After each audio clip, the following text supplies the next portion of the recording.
susundin anuman ang suliranin. Lahat ay aking kakayanin, pagkat ikaw ay kapiling. Subukin man ng panahon, mananatili sa'yo, Panginoon.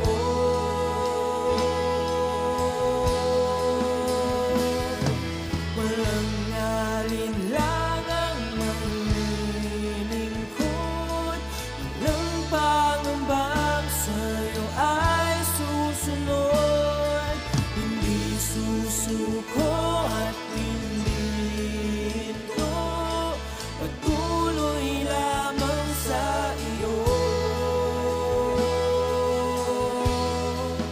Panginoon.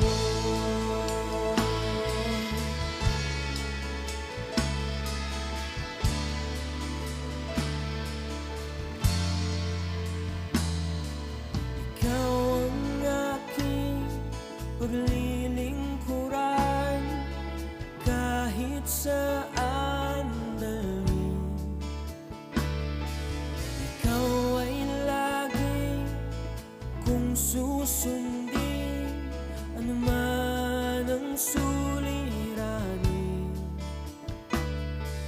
Lahat ay aking kakayanin, pagkat ikaw ay kapiling. Subukin man ng panahon, mananatili sa'yo, Panginoon.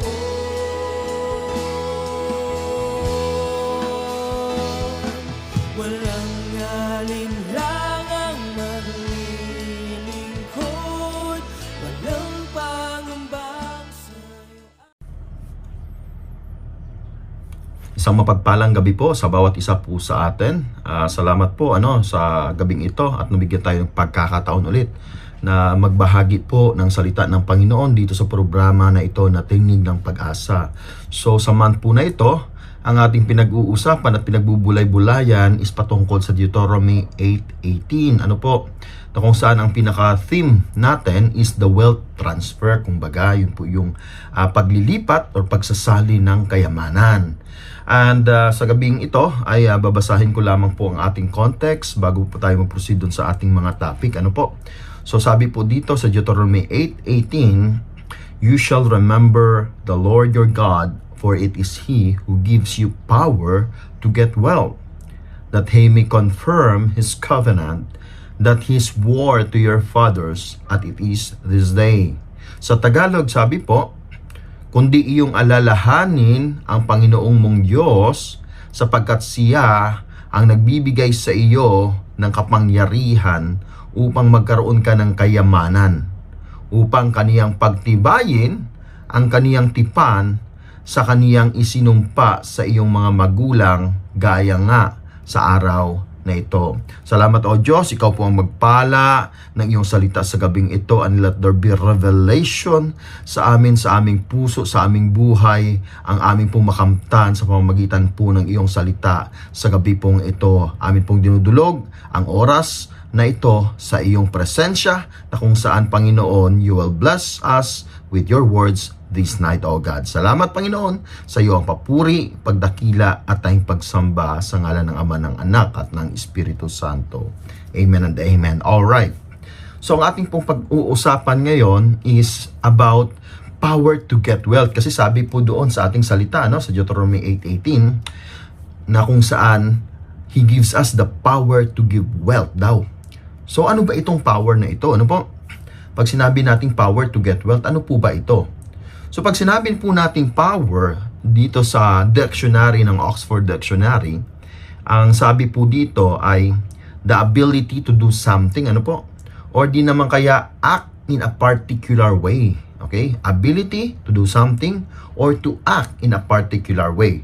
Or another po na meaning is the capacity or ability to direct or influence the behavior of others.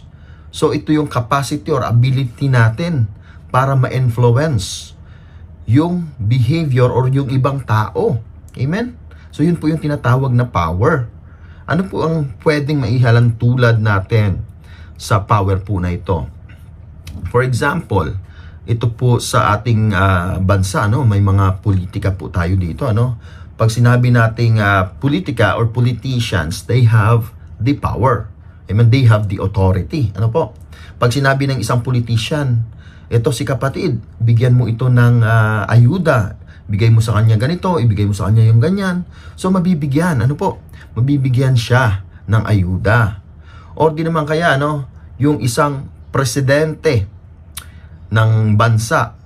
So magsabi siya doon sa kanyang mga constituents na itong bansa na ito dahil hindi maganda ang pakikitungo sa akin at may gusto akong kunin sa bansa na ito, ay gerahin mo yan. Paulanan mo ng missiles yan. Amen? So, gigirahin at paulanin ng missiles nung bansa na yon. Katulad po nung nangyari, nung maalala natin sa time ng Ukraine at Russia, after doon ng pandemic. So, ginera yung Ukraine ng Russia, So, ibig sabihin, ang power o ang posisyon is nagbibigay po ng kapangyarihan. Amen? Dahil pag sinabi ng isang leader, isang bansa na nasa posisyon, mangyayari po yun. Ang power po na ito ay maaaring magamit sa kabutihan o di naman kaya magamit sa kasamaan. Amen po ba? Dahil sabi dun sa definition natin ng power kanina, it is the ability to influence. So, makakapag-influence sa buhay ng bawat isa po sa atin. Amen? Now, ano naman ang tinatawag na wealth? Pag sinabi naman nating wealth. So, sa dictionary pa rin, sabi po dito is an abundance of valuable possessions or money. This is tangible. Ano po? The state of being rich, material prosperity, or pwede rin na plentiful of supplies or are particular resources. So maraming resources, wealthy, valuable possessions, material prosperity, yun po yung kapaloob doon sa dictionary. Amen? So like sa politics, example pa rin po natin ang politics, this is the best example kasi ng power and wealth. Although discretion lang po, So hindi naman natin nilalahat ng lahat ng politika po dito sa mga ina-example po natin, So sa politics, pag ikaw ay isang lingkod ng bayan, ikaw ay may posisyon, ibig sabihin meron kang command, meron kang kapangyarihan. Amen? Pag sinasabi natin na may kapangyarihan ka, nasa isip ka agad ng ibang tao, yung nasa posisyon at nasa kapangyarihan, yumayaman yan dahil sa corruption. Although hindi po natin nilalahat, dahil hindi naman po talaga lahat is corrupt. So maaring may iilan lang tapos nananatili na sa isip ng tao na pag ikay isang politiko, magiging corrupt ka, which is hindi po yun yung ating intention. So ini-example po natin siya. Or yung iba naman ay ginagamit ang posisyon or yung power nila doon sa isang liderato, pagiging leader, para para magkaroon sila ng sarili nilang benepisyo. Anong klaseng benepisyo po ito? Ito yung mga benepisyo minsan kung sila ay mga negosyante, mas lalo nilang pinapatibay at pinapalawak ang kanilang negosyo na kung saan kikita sila ng malaki. Kaya lalo silang yumayaman. Amen? So ngayon po, what power nga ba ang kailangan talaga natin? Para maging wealthy tayo? Ito ba'y katulad ng politiko? Or hindi naman natin po nilalagay na lahat po ng politiko ay ganyan. Maaaring pa ilan-ilan lamang po. Pero sa Bibliang kapamaraanan, ano po ba talaga ang ibig sabihin po nito? Amen? Yung power to get wealth. Ano po ba ang ibig sabihin sa Biblia kapamaraanan? So meron lamang po tayong dalawang points dito po sa ating pag-uusapan na kung saan makukuha natin ang wealth na tinatawag na ito sa pamamagitan ng dalawang kapangyarihan. Anong kapangyarihan po na ito? Una is the power of obedience. Yun po yung una, the power of obedience. Pag sinabi po nating obedience, ito yung tinatawag na compliance, compliance with an order or a submission to another's authority. Yun po ay sa Oxford Dictionary pa rin. Pero in biblical aspect, it is a powerful act of surrendering our will to God's divine plan. So powerful act daw para maisurrender natin yung will natin, kagustuhan natin doon sa kagustuhan ng Diyos. Amen? Yun po yung in biblical way. So in the book of Deuteronomy, na pinag-aaralan natin ngayon, it is a series actually of speeches given by Moses to the Israelites in which he nire-review niya yung history and yung mga batas ng Diyos na kung saan bago sila maka-enter doon sa promised land. So pinapaalalahanan niya muna from the journey from Mount Sinai to the plains of Moab. So titingnan natin yung journey nila galing sa Exodus around 1446 BC po, according to the ESV website, po. So papunta doon sa Moab is parang nasa 38 years. So sobrang haba po ng panahon, po. Pero nung dyan sila sa Moab papunta doon sa promised land, 2 years na lang. Amen. So dito ginawa ni Moses yung pagpapaalala doon sa plains of Moab, doon sa mga Israelita. Dahil nga po sa pinaka chapter 8 na pinag-aralan natin, sinasabi po doon na kung saan chapter 8 verse 1, be careful to obey all the commands I am giving you today. Then you will live and multiply, and you will enter and occupy the land the Lord swore to give your ancestors. So ibig sabihin po, makikita natin ang keyword sa verse 1 na kung saan sinasabi, be careful to obey. Chapter 8 verse 1 po yun ng Deuteronomy. But, kung babalikan pa natin, yung previous chapters nitong Deuteronomy, mapapansin pa rin natin doon, almost doon ay pagpapaalala talaga. Sa chapter 4, Moses commands the Israelites to be obedience. To be in obedience sa ating Panginoon.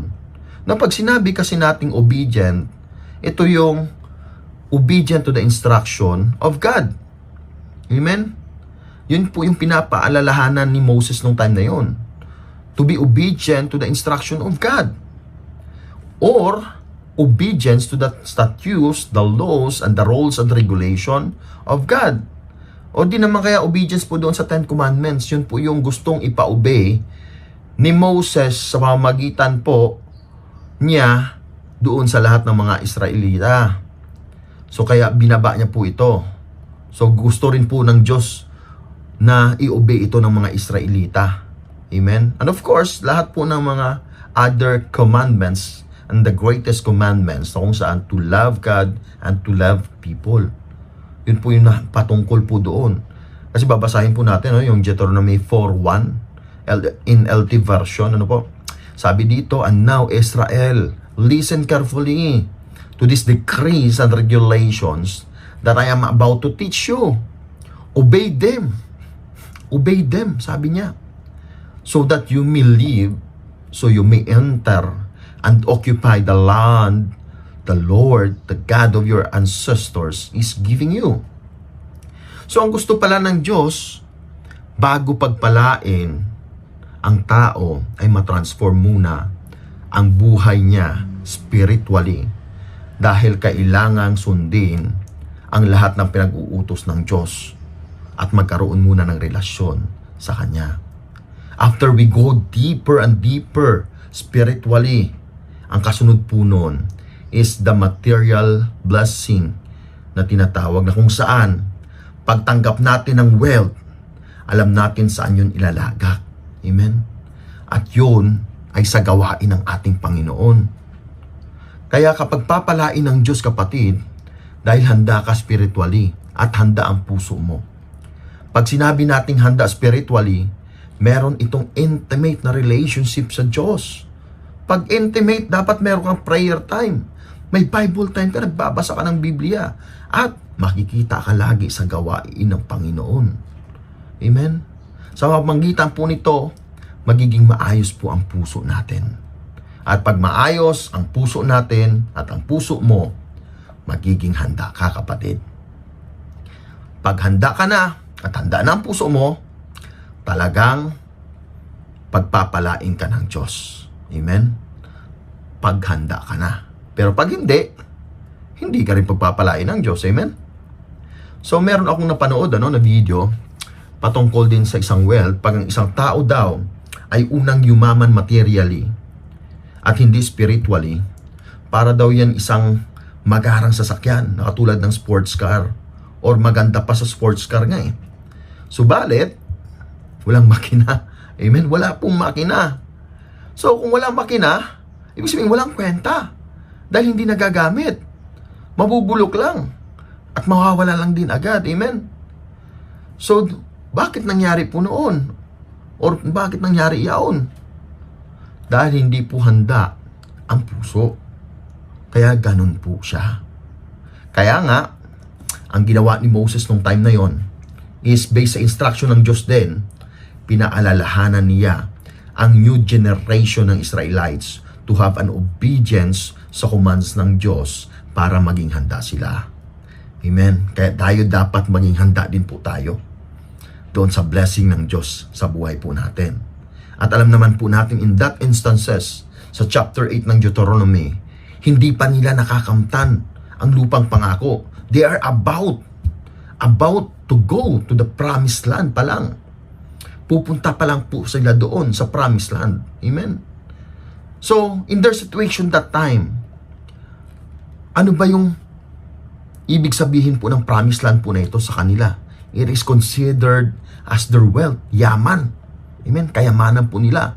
At ang kayamanan po na yon, na kung saan sa promised land, ito yung Kanaan. Amen? Dahil ano po ba ang meron sa Kanaan? Kung babalikan po natin yung Book of Numbers, chapter 13, ang meron po doon sa Canaan is flowing milk and honey. Flowing, tuloy-tuloy na agos. Amen? Tuloy-tuloy na biyaya. Cluster of grapes. So, ang lalaki, ano po, tapos bugkos-bugkos, ang dadami. At marami pang iba, pomegranates, figs, at iba pa, na overflowing blessings. At nung time na yon na pinapaalalanan ni Moses ang mga Israelita, ang audience ni Moses that time is the new generation ng mga Israelites. Amen? So, yun po yung pinaka-audience niya na binaba niya yung commands ng Diyos, mga batas. Yung old generation kasi ng Israelites nung time na yon is a rebellious people. Kaya hindi nila nakamtan ang pagpapala ng Diyos, mga kapatid. So, sa mga nanonood po online sa programa po natin, sabihin niyo po sa sarili mo, hindi ako rebellious. Amen? Dahil binago na ako ng Diyos. Ako ngayon ay obedient na. Amen? Kasi yun yung hindrance para hindi mo makamtan yung pagpapala ng Diyos. Yung pagiging rebellious mo. Kaya ngayon, obedient ka na. Amen? Obedient ka na kay bishop, obedient ka na sa mga pastors, sa mga heads natin, or sa mga leaders natin, ano po, na namamahala sa gawain ng Diyos. So, dito, maihahalin tulad din po natin ang sitwasyon ni Moses at ng mga Israelita sa panahunan natin ngayon. Na hindi po natin makakamtan ang success at wealth if we are not obedient, if hindi tayo marunong sumunod. Sa story ng Bible, bago makapasok ang mga taga-Israelita sa Canaan, na kung saan yung Canaan considered as their wealth, may mga hindrances din po silang naranasan bago nila makamtan yung wealth po na yun doon sa lupang pangako na Canaan.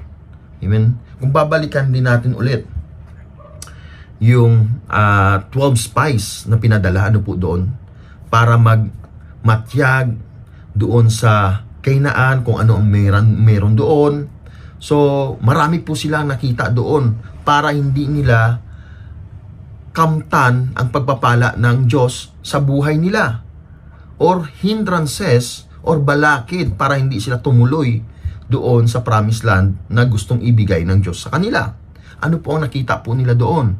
Unang-una po nakita nila ay meron po doon mga powerful people living there and the giants. Amen? Na kung saan nandun po nakasaad yan sa Numbers 13:28. Then mga strong people madadaanan nila. Mga Amalekites, Negev, Hittites, Jebusites, Amorites. So marami po. Marami ang hindrances. Amen? Even if there are big hindrances po or higanteng hindrances sa buhay natin, doon sa kanilang sitwasyon, out of the 12, yung dalawa po doon, nag-focus talaga sa instruction to possess the land. And that is Joshua and Caleb. Ano po? So, ang result ng pagsunod sa instruction ni Joshua at ni Caleb is of course victory. Amen? Dahil nakuha at nakamtan nila yung lupang pangako, na kung saan ang lupang pangako, it symbolizes yung wealth na meron po doon. Brothers and sisters in Christ, if we will just focus and do the instruction of God, whatever the hindrances, God will fight alongside with us, mga kapatid, to prosper, to possess everything that God is giving us para maging prosperous tayo. Kahit na whatever hindrances dyan, God will fight alongside with us kasi instruction niya sa atin na sumunod at tayo naman ay sumunod. Kaya niya tayo pagpapalain. Amen? Dahil sumusunod tayo. At kung titingnan po natin yung percentage po nung sumunod lang versus doon sa hindi sumunod, out of the 12, dalawa lang. So ibig sabihin, maliit na porsyente po yan. Yun lang yung 16.67% kung kakalculate natin. Nasa 16.67% lang ang porsigido na makamit ang wealth or pagpapala ng Diyos kahit pa sobrang dami ang maranasan na hindrances or balakid at nakafocus lang sa goal at nagpupursige. So ibig sabihin po, in reality, hindi din lahat ng tao ay magiging wealthy or makakamit ang pagpapala ng Diyos. Yun lang yung 16.67% na sumusunod sa instruction ng Diyos. Ikaw kaya, isa ka po ba doon sa 16.67% po na yun? Sabihin mo po sa sarili mo, sa nanonood, kahit nanonood ka sa screen ngayon, isa ako sa 16.67%. Ayun, ako'y pagyayamanin ng Diyos. Amen? Dahil ako'y magpupursige. Amen? Now, bakit nga ba may balakid at may hindrances? Dahil meron pong tinuturo ang Diyos. Amen? May tinuturo po ang Diyos.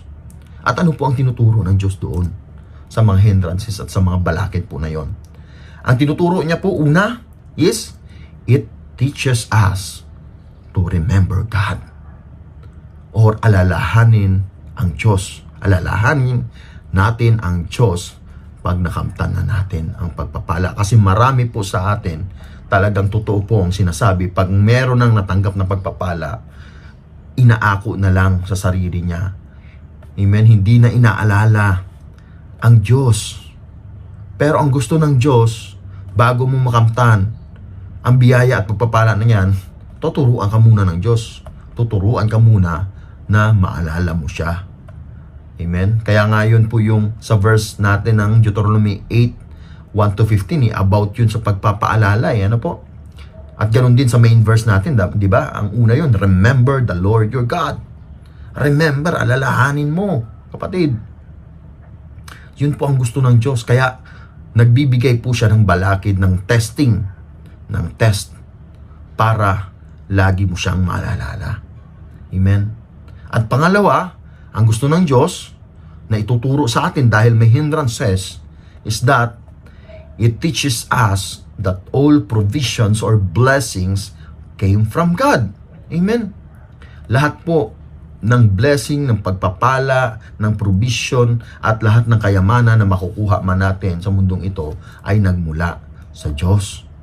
Mapapansin po natin yung verse 8:16, doon po natin yan makikita. Na lahat ng blessing ay nagbumula sa Diyos, nagbibigay ng Diyos ng mana. Okay? Nung time na wala silang makain, ang Diyos ang nagpo-provide sa kanila. Amen po ba?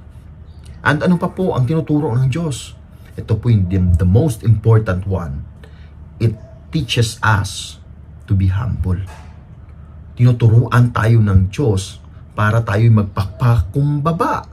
Kasi lahat ng tao, pag meron na sa buhay, mataas na kaagad ang eri sa sarili. Mataas na kaagad ang tingin po sa sarili.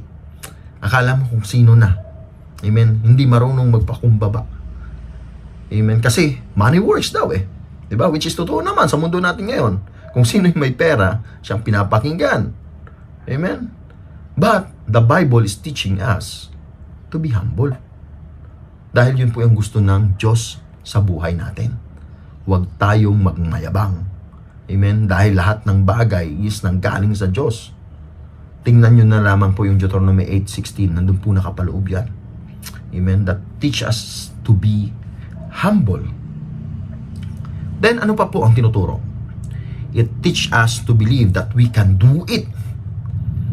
Tinuturuan tayo ng Diyos sa mga balakid na yon, sa mga hindrances na yon, na kaya po natin yan. Maniwala ka na kaya mo yan. Magpatuloy lang. Amen? Dahil doon, nung time na nakita ng 12 spies yung mga hindrances doon, merong dalawa sa kanila na nagsabi na we can certainly do it. Dahil sabi po doon sa Numbers 13:30, then Caleb silenced the people before Moses and said, we should go up and take possession of the land, for we can certainly do it. Lahat ng 10, negative na kaagad. Lahat ng 10, sumuko na kaagad. Lahat ng 10 ay sinagsasabi na hindi natin kaya yan. Pero itong dalawa na to, sabi nila, we can do it. Kaya natin yan. Amen? Maniwala po tayo. Believe that God wants to upgrade us or to give us an upgrade sa buhay po natin. Amen? Pag sinabi nating upgrade, gusto ng Diyos may improvement tayo. Gusto ng Diyos bagong version ng sarili natin. Or mas improve pa ang buhay natin. Or mas magpapala pa ang buhay po natin. Amen. Mga kapatid, alam po natin na talagang ang gusto rin ng Diyos, hindi lang tayo magkaroon ng buhay. Subalit, ang gusto niya rin is masaganang buhay sa atin. Sabi niya pa yun sa kanyang salita, no? John 10:10, ano? Sa B. I came that you may have life and have it abundantly. Abundant. Amen? He wants us to live abundant life that is full and overflowing, mga kapatid.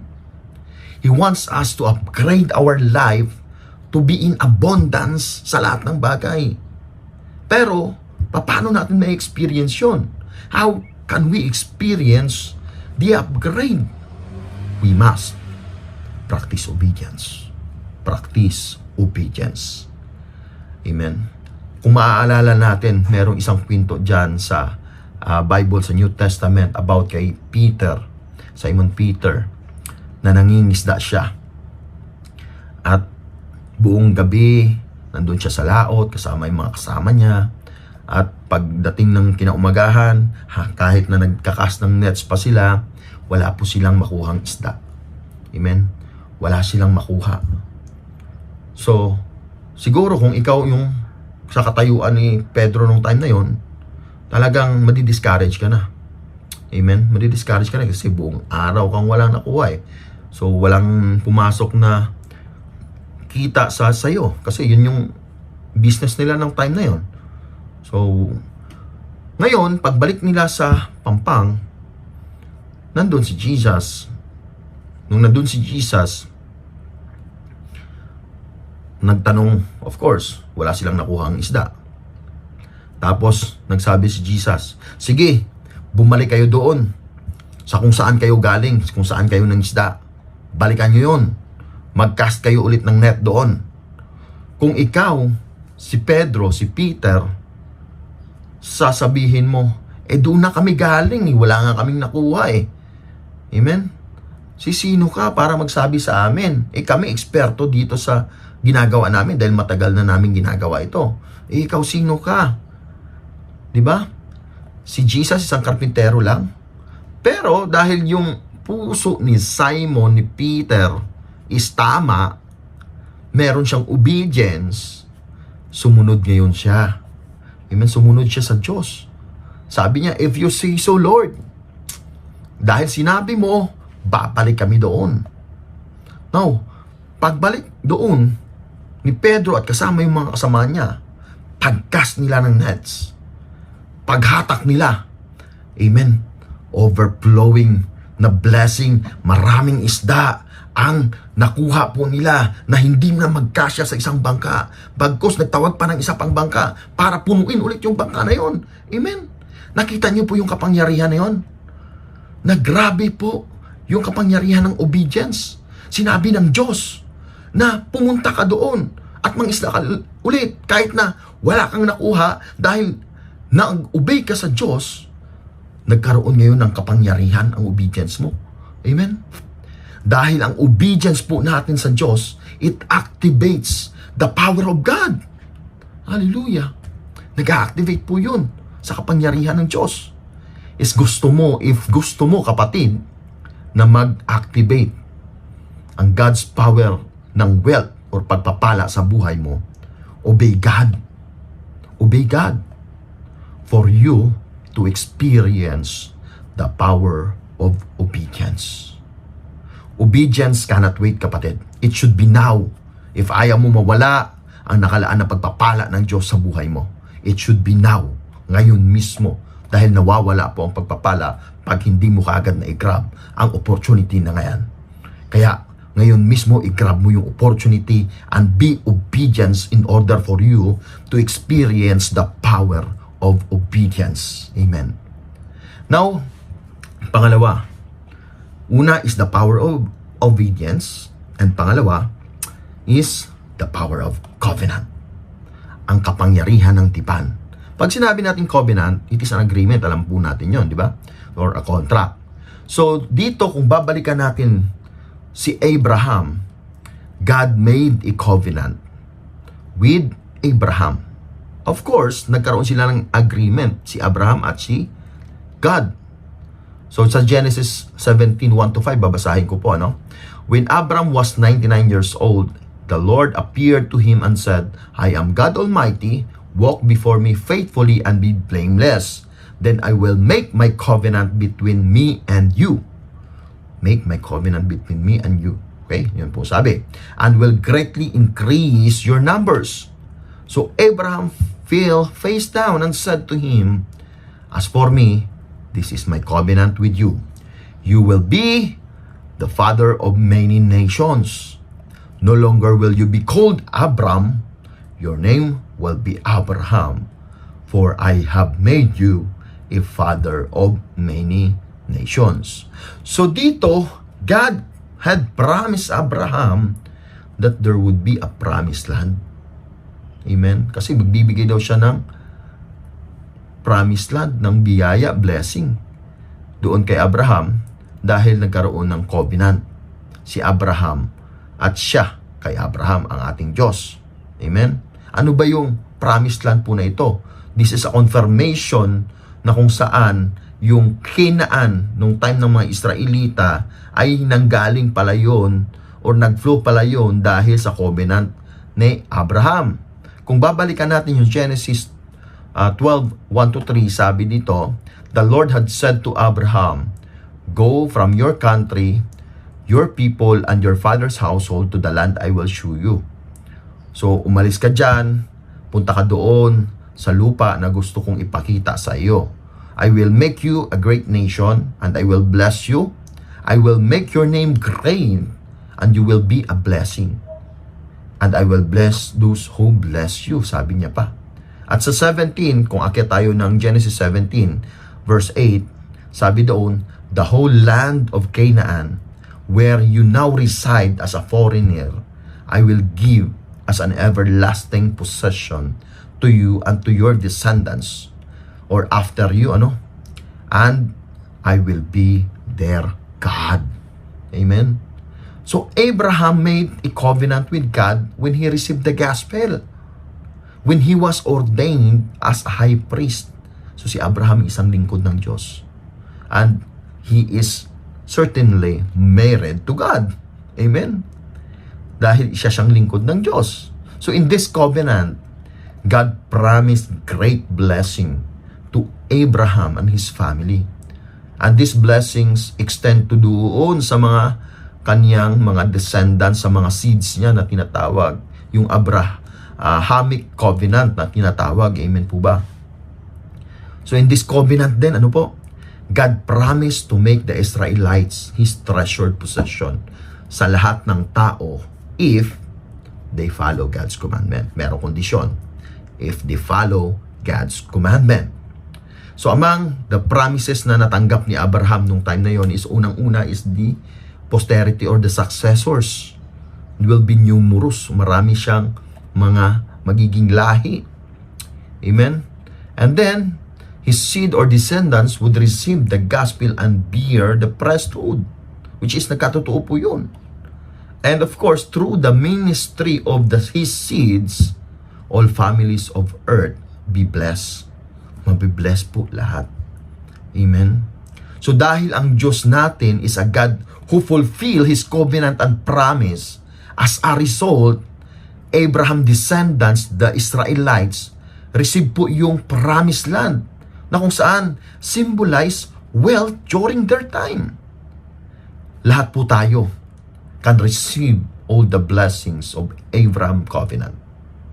Even hindi tayo literal na descendants ni Abraham, but we can receive it by obeying the laws and ordinance of God through His gospel. In our current generation po, we should also have to make a covenant to the Lord, similar to Abraham. And that covenant is yung service to God, paglilingkod sa Diyos. Dahil katulad ni Abraham, he became a high priest, naglingkod siya sa Diyos in order for his offspring na pangako ng Diyos maging wealthy. Maglingkod ka, ako bahala sa iyo, ako bahala sa mga descendants mo. Ako bahala sa kanila, magpayaman sa kanila. Ako bahala sa kanila, mag-provide ng lahat ng pangangailangan nila. Amen? Pero maglingkod ka. Yun po yung covenant. So, nilakaran po ni Abraham yun. At hindi siya nagpatinag sa paglilingkod niya. Faithfully he served sa ating Diyos. Kaya ang susi to transfer the wealth and blessing to our next generations, mga kapatid, katulad ng theme natin na wealth transfer, ay maglingkod ka sa Diyos. Amen? Maglingkod ka sa Diyos. Sabihin mo sa sarili mo, kapatid, maglilingkod ako ng tunay at tapat sa Diyos. Amen? If sa buhay natin ngayon, hindi man natin inaasam na mas lalo pa tayong pagyamanin o yayaman, dahil kontento na tayo sa buhay na meron tayo, or minsan yung mga elders natin sinasabi, dahil matanda na at hindi ko na kailangan pang yumaman, subalit inaasam natin yung mga anak natin, yung mga apo natin, yung mga susunod na henerasyon natin, gusto natin at inaasam natin na sila ay yumaman. So, ano ang dapat po natin gawin? Kailangan po nating maglingkod para mag-flow ang blessing sa kanila. Ang kailangan lang natin, kapatid, is tapat na paglilingkod sa Diyos, katulad po ng ginawa ni Abraham, na pinagpala ng Diyos at tinupad ng Diyos ang covenant niya kay Abraham, dahil tinupad din ni Abraham ang covenant niya sa Diyos. Kaya masasabi natin, there is power in covenant with God for our next generations to be wealthy, mga kapatid. Dahil nanggaling ang pangako doon kay Abraham na nag-flow doon sa mga Israelita, katulad din po sa atin yan. Panghawakan lang po natin. Tayo'y mag-serve. Tayo'y maglingkod sa Diyos. Tayo'y magkaroon ng covenant sa Diyos sa pamamagitan ng paglilingkod. Dahil ganun po ang ginawa ni Abraham. Kaya nag-flow sa buhay ng mga Israelita yung pangako ng Diyos doon sa ninuno nila, na kung saan ang ninuno nila ito'y si Abraham. Kaya sa gabing ito, mga kapatid, brothers and sisters in Christ, biblically, para makamtan natin ang kapangyarihan para yumaman, is we need to have the power of obedience, and we need to have the power of covenant to God. Dalawang bagay lamang po. Salamat, and praises and glory belongs only to God sa gabing ito. Let us pray. Panginoong Hesukristo, salamat o Diyos, amin pong narinig na iyong salita sa gabi pong ito, na kung saan kami po ay nagkaroon ng revelation sa iyo. Kami po, Panginoon, ay nagkaroon, Panginoon, ng enlightenment sa pamamagitan po ng iyong salita na ini-reveal sa aming kalagitnaan sa gabing ito. That there is no other way para kami iyong pagpalain kundi sa pamamagitan po ng pag-obey sa lahat ng mga kagustuhan mo sa aming buhay. Your will be done sa buhay po namin, Panginoon. At pangalawa, O Diyos, kami pagpapalain mo dahil kami ay may covenant sa iyo. Covenant to serve you, Jesus. Whatever happens sa sitwasyon namin, sa buhay namin, kami po ay tapat na maglilingkod sa iyo. At sa pamamagitan po niyan, kami at ang aming mga descendants ay iyo pong pagpapalain. Salamat, O Diyos, sa kapahayagan na iyong salita sa gabing ito. And Lord, we declare, ang bawat isa po sa amin, their year will be prosperous. At lahat po ng iyong pangako ay ipagkakaloob mo sa amin. Dahil Lord, kami ay magiging obedient at kami, Panginoon, ay maglilingkod sa iyo. Salamat, Panginoon. To you all the glory, the praises, thanksgiving, in Jesus' mighty name. Amen and amen. Salamat po and magandang gabi po sa lahat. Ikaw ay kapiling, subukin man ng panahon, mananatili sa'yo, Panginoon.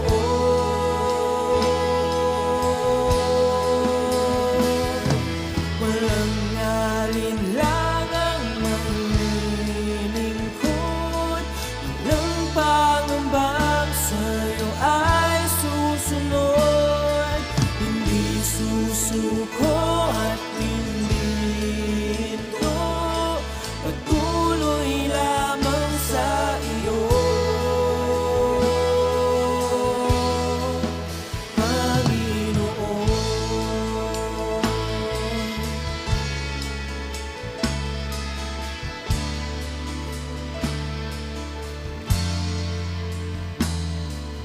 Ikaw ang aking paglilingkuran, kahit saan dalhin. Ikaw ay lagi kong susunod.